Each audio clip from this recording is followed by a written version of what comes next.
அஸ்ஸலாமு அலைக்கும் வரஹ்மத்துல்லாஹி வபரகாத்துஹு. அன்பார்ந்த அனைத்து உறவுகளுக்கும் இனிய மாலை வணக்கம். தற்போதைய சூழலில் தூதரகங்கள் தொழிலாளர்களுடைய பாதுகாப்பு சம்பந்தமாக கவனத்தில் கொள்ளுமாறு அனைத்து தொழிலாளர்களையும் கேட்டுக்கொண்டிருக்கிறாங்க. குறிப்பாக பார்த்தீங்கன்னா இப்போதைய சூழல் உங்களுக்கே தெரியும். தற்போதைய நிலைமை ரொம்பவும் ஒரு அசாத்தியமான சூழல்.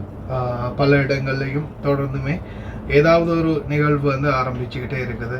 இந்த நேரத்தில் இந்த மிடில் ஈஸ்டில், அதாவது குறிப்பாக மத்திய கிழக்கு நாடுகளில் இருக்கக்கூடிய யுத்த சூழல், ஈரான் அமெரிக்கா பிரச்சனை தொடர்ந்துமே அதிகரிச்சுக்கிட்டே இருக்குது.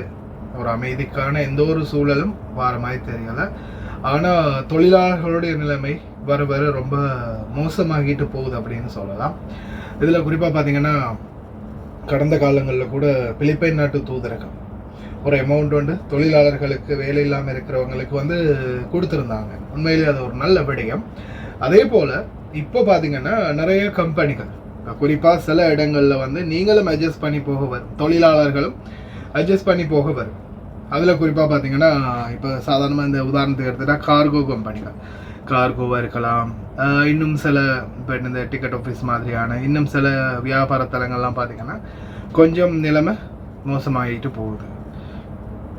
சில வியாபாரங்கள் வந்து வெளிநாடுகள்லேருந்து இறக்குமதி பண்ணக்கூடிய வியாபாரங்கள் அது எல்லாமே இப்போ ஸ்தம்பிதமாகி நிற்குது. இந்த மாதிரி சூழலில் ஏதோ என்னால் முடிஞ்சதை கிடைக்கிறத பார்த்து உங்களுக்கு கொடுக்குறேன், அட்ஜஸ்ட் பண்ணிக்கோங்க அப்படின்னு முதலாளிகள் சொன்னால் உங்களுக்கு உங்களுடைய சூழல் என்ன அப்படின்றது தெரியும். இந்த வியாபாரத்தலம் கடந்த காலமாக நம்மளுக்கு நிறைய நல்லது செஞ்சுருக்காங்க. இப்போதைய சூழலில் இது வந்து ஒரு நெருக்கடியான சூழல். இந்த சூழலில் நாம் முடிந்த வரைக்கும் கம்பெனியோட முதலாளியோட ஒத்து போகலாம் அப்படின்ற மனநிலைமையில் நீங்கள் இருக்கிறீங்கன்னா, அந்த அளவுக்கு நல்லது செஞ்சவங்களாகவும் இருந்திருந்தால் நீங்கள் வந்து இந்த சூழலில் அவங்களோடையும் கொஞ்சம் அனுசரித்து போங்க. ஆனால் அதே போல் சில முதலாளிகள் இவ்வளவு காலமாக இந்த சாம்ராஜ்யத்தை கட்டி எழுப்பி இந்த வியாபாரத்தை வந்து முதுகெலும்பாக நின்று தொடர்ந்துமே இந்த வியாபாரங்களை முன்னெடுத்து சென்று இன்னைக்கு சாதாரணமாக 0வில் இருந்தது இன்னைக்கு 100%, 200% உயர்த்தி நல்ல நிலைமைக்கு கொண்டு வந்த பல வருட காலமாக பாடுபட்டு உழைத்த சில தொழிலாளர்களை ஒரு சிம்பிள் வேர்ட், ஒரு சின்ன வார்த்தை, ஓகே நீங்கள் இஷ்டம் நேரங்கள் இல்லைன்னா கேன்சல் பண்ணிட்டு போங்க, இல்லைன்னா ரிலீஸ் எடுத்துகிட்டு போங்க, சும்மா சிம்பிளாக சொல்லி முடிச்சிடுறாங்க. ஆனால் அந்த நிறுவனத்துக்காக பாடுபட்ட தொழிலாளர்களை நிறைய முதலாளிகள் வந்து உடனே அடுத்த செகண்டே தூக்கி எறியக்கூடிய நிலைமை இருக்குது.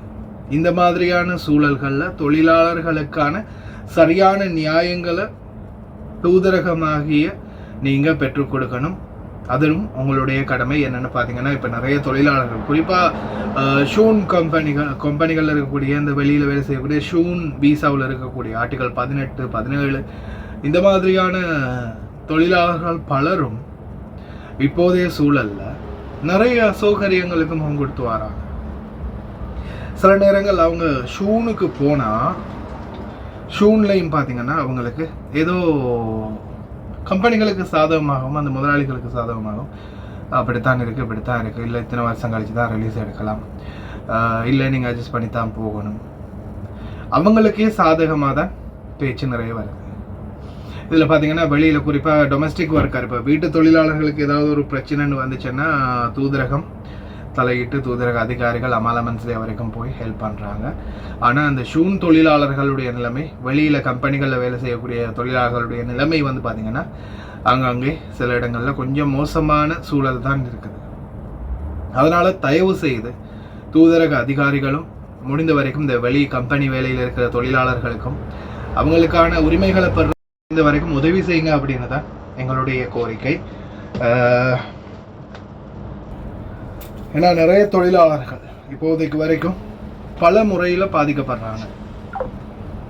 அதனால் தயவு செய்து முடிந்த வரைக்கும் அதே மாதிரி தொழிலாளர்கள் தப்பி ஓடுறதை விட்டுட்டு பாஞ்சு போகிறது, இல்லை எங்கேயாவது போய் வேலை செய்கிறது, இல்லை எதிர்த்து போராடுறது, சண்டை பிடிக்கிறது, அடிதடிக்கு போகிறது, இல்லை தொழில் செய்கிற இடத்துக்கு ஏதாவது ஆபத்தை விளைவிக்கிறது, இல்லை அநியாயத்தை செய்கிறது, அதெல்லாம் விட்டுட்டு லீகலாக ஃபேஸ் பண்ணுங்கள். நிச்சயமாக தூதரகங்களும் இந்த நாட்களில் இனிவரும் காலங்களையாவது உதவி செய்வாங்கன்னு நம்புகிறோம்.